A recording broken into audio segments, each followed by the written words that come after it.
C'est dit. Quand même rappeler la population mobimba ya Bandundu que sur ce plateau nazo yamba mwana mboka les Wazalendo donc Bouyka Raphaël Ndoko to sous la mouké pour na mataleli implantation ya nouvelle cabine na quartier Trois-Rivières 2 parce que les quartiers moko tellement grand et bauti pour bénéficier de sous cabine ya sika pour un renforcement pour que bandeko nyonso il y a quartier Trois-Rivières bazala quand même électrifié ba landapé 13e conférence du gouverneur oyo kozala aona kati ya province ya Kulu particulièrement la ville ya Bandundu ba landango juste en direct et puis bazala pe na balutili ki na kati ya mapango na bango donc tozana mona mboka mémorable to sula muke po to lobelana no mataleli implantation, plutôt ça l'analyse pour une action, il y a mon mboka Prosper Bakuku. Voilà, tout ça en réalisation, de transition juste pour recevoir notre premier invité. C'est dit, débat, canal 10, débat. betu ke na kese mingi ya kumona boye tula betu cabine awa betu na kese sambu sinel yo quelle éternité sinel quelle vie bon so régime des autres vie sinel pe éternité place lumière quelle place Jésus que bon so sinel be kwisa tula betu courant betu na kese mingi betu be kuma na vie ya ngolo ya kuluta nyoso te salama mbote na activité na betu betu me pesa merci na mfumu ya sinel MPSA, merci Nabande Gonos Mazolanda Bisso qui était partout. Je rappelle très bien que les plateaux spéciaux ont toujours partagé ensemble. Namona Mboka Bouyka, les Wazalendo, Raphaël Ndoko, Mbotenayo. Mbote mingi de collège journaliste. Voilà, donc vous allez bienvenue sur ce plateau. Merci beaucoup Ngwasuma personnes. Mbote na batu nyonso bazolanda nga na minute oyo bazo sala pour intérêt à population. Meti nani? Meti Eric Kinzambi. Très bien. Otoliara bien. Meti gouverneur Philippe Akamituna. Oh, boyokani. Et moi, quand on a fait un problème, critique les gens, mais on a fait un gaïs. Ngai a tous envie de critiquer yo. On a na kamwe utangi pe komboni ya ndenga bien. Non, on a fait un gaïs. Mais côté développement, on a critiqué kaka. Mbele aminu mi balende ke na zalaka. On a fait à parler. Mais quand même boyokana na. Mbele toto yokana. Oh, Excellence Philippe, on a fait un gaïs kala ya lelo te ya tongo. Est-ce que ça le pédément qu'il fait partie ya bandeko yo bazo mais un développement? Mais certainement, Bani Moussala Kalaté, tu as dit qu'avec l'État, il va travailler. Alors pourquoi ma critique à papa on sur les réseaux sociaux? Et pour la Moussala a travaillé. Très bien. Merci. Je rappelle très bien qu'Azamon Mboka Bouyka, toujours sur la mouké pour nous matériel implantation nouvelle cabine où il y a combo, il y a donc disons cabine Philippe Akamituna. Voilà, dans le quartier Trois-Rivières 2, tout le monde a dit il presque vous allez pas accompagner na ba congestionnel au Québec juste ou assister la population dans le quartier Trois-Rivières ba koto ba voter qui était alors est-ce que nous allons gagner par rapport à l'implantation à nouvelle cabine ou vous allez vous combo ya Philippe Akamituna. Oui, merci beaucoup Ndeko Yves Kokoy. Très bien. Oui, parmi ma cabine oyo directeur Prosper Bakuku atie et ça la ba cabine au penga la chama kelele oyo atia.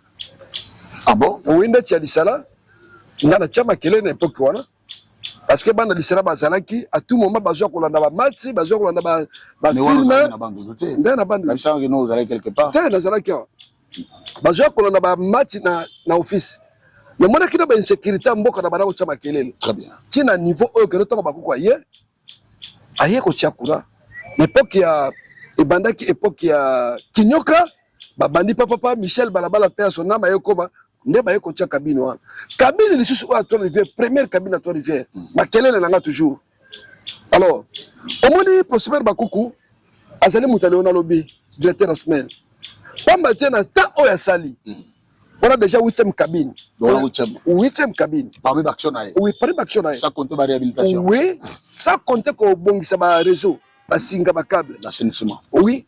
À part ça, après on a besoin de côté ya na bondo. Besoin de sous cabine. Donc ce que c'est ce qu'on a baqué la bondo. Après bondo, besoin de côté. Donc c'est à dire pour le colobaké non, azali ko remplir ba objectif ya SNEL parce que SNEL n'engagera c'est une entreprise commerciale. Il faut pas maximiser les recettes. Bah, maximiser comment? Bah, maximiser les recettes tango, bah, ça, les clients est belé. Vous savez, tango, bah, ça, cabine, bah, tu vas couper ça, bah, quoi, que je courant, bah, ça, bah, raccordement. Effectif, il y a Bah, abonné, bah, zobata. C'est une stratégie. C'est un manager. Est-ce que vous avez que plus ma cabine est installée, plus de charge est mata, puis bah couper au salam. Non, tout ça n'a pas industrie là-bas. Couper ma cabine, ce que je mata, et ça la charge mon côté comme ça là, na que non et pas na compliqué réseau. Non, tout ça n'a industrie, mbandundu est ça vierge.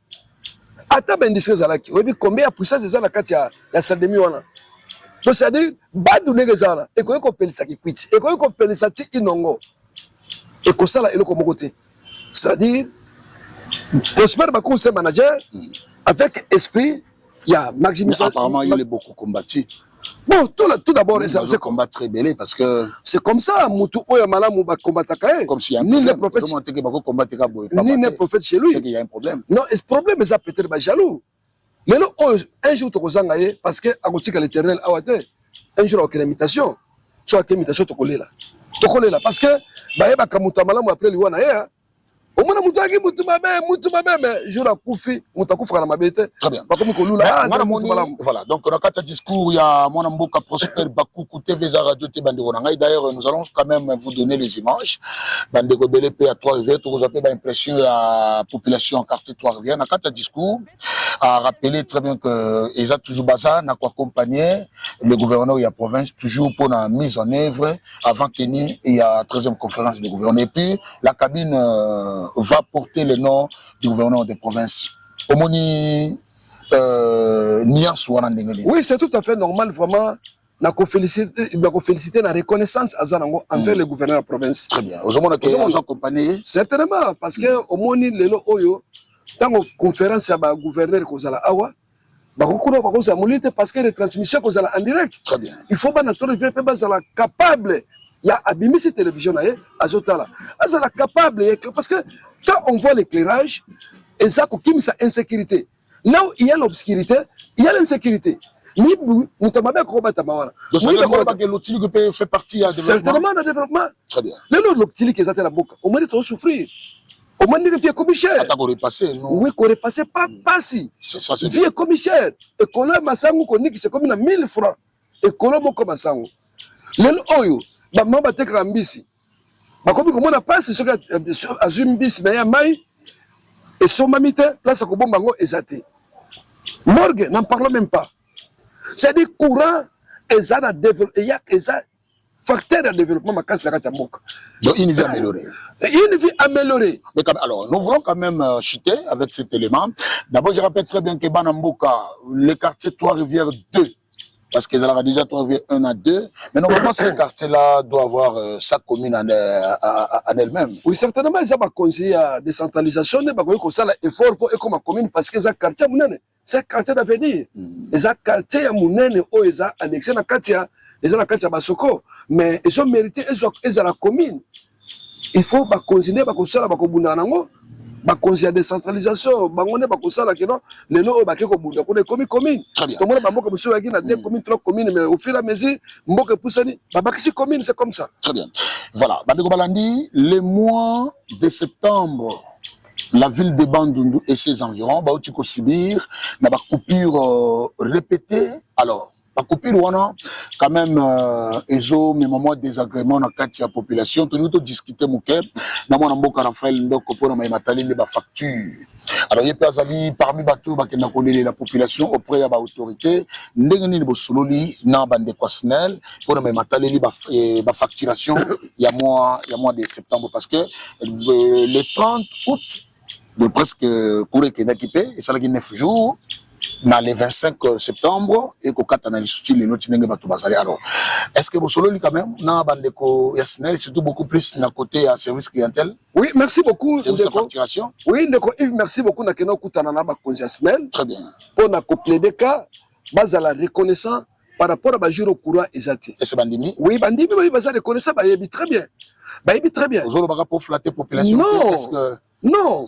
Il doit y avoir des gens qui acceptent. Mais pas ça batou. Vous solo l'inimi. To solo ina bango boye na kena ki na kuta na ba conscientionnel. Très bien. Mais si bango boye ba keno na septembre to jui bata ebele couré za la quitter. Très bien. Et toujours c'est la facturation to mona réduction. Bandima oui, c'est vrai tout à fait normal. Mais bi ba jour oyo courrier qui était calculé par rapport à jour au courrier Zalaki. Parce que en septembre, et que le 30, et ça 9 jours, et Kozonga. Donc, et que dans les 25, toujours à même mois. oui, et ça lit, tu as 5 jours. Non, non, 5 jours. 6 jours. Tu l'es là. On est dans le mois de septembre. Non, non, non, non. Non, non. Écoutez-moi. Des coupures, Oyo, et c'est là qu'il 9 jours. Alors, à moi, tu as fait un mois. Et ça, la découpure. Et ça, la découpure. Mais et ça, la 2 mois. 2 mois, et ça, la 4 mois. 2 mois, mon côté. En septembre, en octobre. En septembre, 14 jours. En octobre, il y a un autre kende. Le 9 août. Le 9, il y a un autre kende. Et bien, on a combien de temps que ça là? Alors, tu sais, la bande personnelle va expliquer à ces populations que non, mais ce fout à courant anticipativement. C'est-à-dire, dans le 9e mois, Oyo, et le qui, facture dans le 10e mois, facture de Koya Moubimba. Ils allaient consommation anticipative. Oh, bah, ça là. Il faut expliquer bien. Pour anticipatif, on a des objectifs. C'est-à-dire, Tozalaka, na nyongo asnel ya 1 mois avance. Ah, donc ça, il a un an avant. Tozalaka nyongo, il y a 1 mois.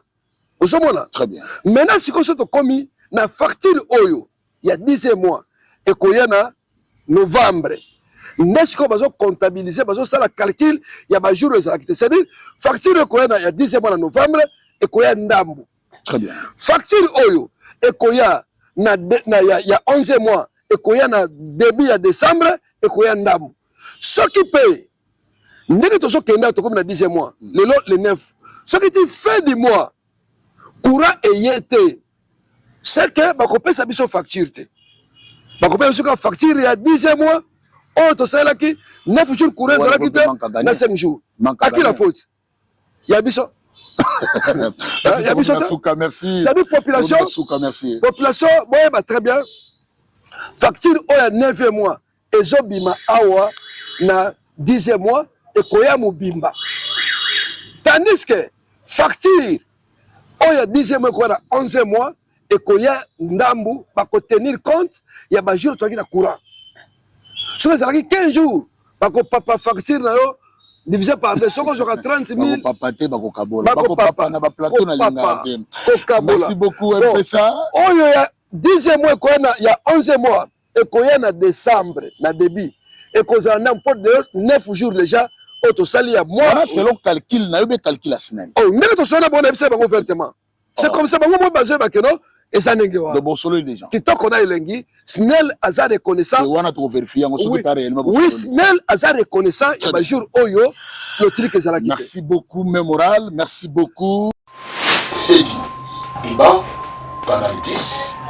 Excellence, Monsieur le gouverneur de province, avec l'expression de notre haute considération, honorable député national, élu de la ville de Bandundu, Eric Nzambi, honorable député provincial, élu de la ville de Bandundu, maître Jean-Fils Ngaïkouamou, monsieur le ministre provincial en charge de l'énergie, mesdames et messieurs les membres du comité provincial de sécurité, monsieur le maire de la ville de Bandundu, madame le bourgmestre de la commune de Bassoko, mesdames et messieurs et distingués invités. C'est avec une immense joie et grand honneur que la direction provinciale de la SNEL Bandundu vous souhaite la bienvenue au quartier Trois-Rivières à l'occasion de la pose de la première pierre par son Excellence, Monsieur le gouverneur de province de Kwilu. Nous citons Dr Philippe Akamituna Ndolo. De prime abord, nous tenons à remercier le Dieu Tout-Puissant, notre Seigneur Jésus-Christ, le maître des temps et des circonstances, qui nous a tous donné son souffle de vie pour qu'aujourd'hui nous soyons comptés parmi les vivants. Nous tenons à remercier son Excellence M. Félix Antoine Tshisekedi Tshilombo, président de la République et chef de l'État, qui par sa volonté politique essaie à travers les 6 objectifs du 2e quinquennat veut que tout Congolais puisse avoir accès aux services de base dont l'électricité en fait partie. Nos remerciements vont également à l'honorable député national élu de la ville de Bandundu, Eric Nzambi, et l'honorable député provincial élu de la ville de Bandung, Maître Jean-Fils Ngaïkwamo, pour leur plaidoyer auprès des autorités de la direction générale. Les remerciements vont au président du conseil d'administration de la SNEL, M. Luc Badibanga Mwanza, et au directeur général de la SNEL, professeur docteur ingénieur Luamboamouba Tedi, pour leur vision, voulant faire de la SNEL, à l'instar des autres sociétés du monde, une entreprise compétitive au service de la population congolaise. Nous tenons à vous remercier, Monsieur le gouverneur de province, pour les efforts que vous ne cessez de déployer depuis votre avènement à la tête de la province du Kwilu, voulant faire de cette province un asile de paix et de prospérité. Les œuvres sont palpables. Excellence, Monsieur le gouverneur, distingués invités, lors de la tenue de la 12e conférence des gouverneurs du Lualaba présidée par son Excellence, Monsieur Félix Antoine Tshisekedi, président de la République et chef de l'État, la province du Kwilu a obtenu la grâce présidentielle d'être retenue comme province devant accueillir la 13e conférence des gouverneurs au mois de décembre de cette année. Raison pour laquelle les autorités de la SNEL se sont jointes à vos efforts, Excellence, Monsieur le gouverneur, pour exécuter plusieurs travaux avant la tenue de ces grandes activités qui pointent à l'horizon et c'est pour sa grande réussite. Ainsi, c'est ainsi qu'à titre illustratif, nous citons l'implantation de la cabine Trois-Rivières 2 qui portera votre nom et dont vous allez poser aujourd'hui la première pierre. L'implantation d'une deuxième cabine sur l'avenue Massavko au quartier Basoko, l'assainissement de la ligne 15 kV tronçon poste haute tension de Bandundu et la sous-station aviation, assainissement de plusieurs départs BT alimentant les clients, visite d'inspection avec les concours des équipes de notre direction générale de la ligne haute tension 220 kV tronçon Maluku Bandundu. Excellence, Monsieur le gouverneur, les travaux que vous lancez ce jour auront une durée de 2 mois et seront constitués des étapes ci-après. Pose de la première pierre, implantation de 46 poteaux, dont 34 d'alignement et 6 portiques, construction de socles transformateurs avec une clôture 5x5 où sera abritée la dite cabine, tirage de 5000 mètres de câbles 120 carrés à lac, pose de différents câbles souterrains sortis cabine, confection des réseaux de terre, tirage des câbles BT 70 et 35 carrés à lit, mise en service et enfin raccordement des clients. Ainsi, SNEL invite tous les clients voulant se faire accorder de passer à nos bureaux pour enregistrement et formalité d'usage. Qu'il plaise à votre Excellence de procéder au lancement de ces 10 travaux. Que vive la République démocratique du Congo, que vive la province du Kwilu, que vive la ville de Bandundu. Nous vous remercions. Voilà. Benu vilana yove. Benu yibukaka piyo tango nyonso. Kabine beto katula. Me kabine na kanabeto tula yo. Benu kwa assurer sécurité na yo. Yo vandave. Nampila beto ke vivre la situation ces derniers temps. Qui m'a pesa. Courant na boala bantu kukwenda jaka sana kusapote yo. Pili d'affaire. Voilà. Muza babelu bana Trois-Rivières bege bana ngolo sans na surveillance. Benu continuer surveillance na sans na kimaina fachi beton me pesa beno sans na kimaina ba député na beno me pesa beno. Benu batila yo mbote. Maboko mingi sana fachi beton. Maboko diaka. C'est dit. Iba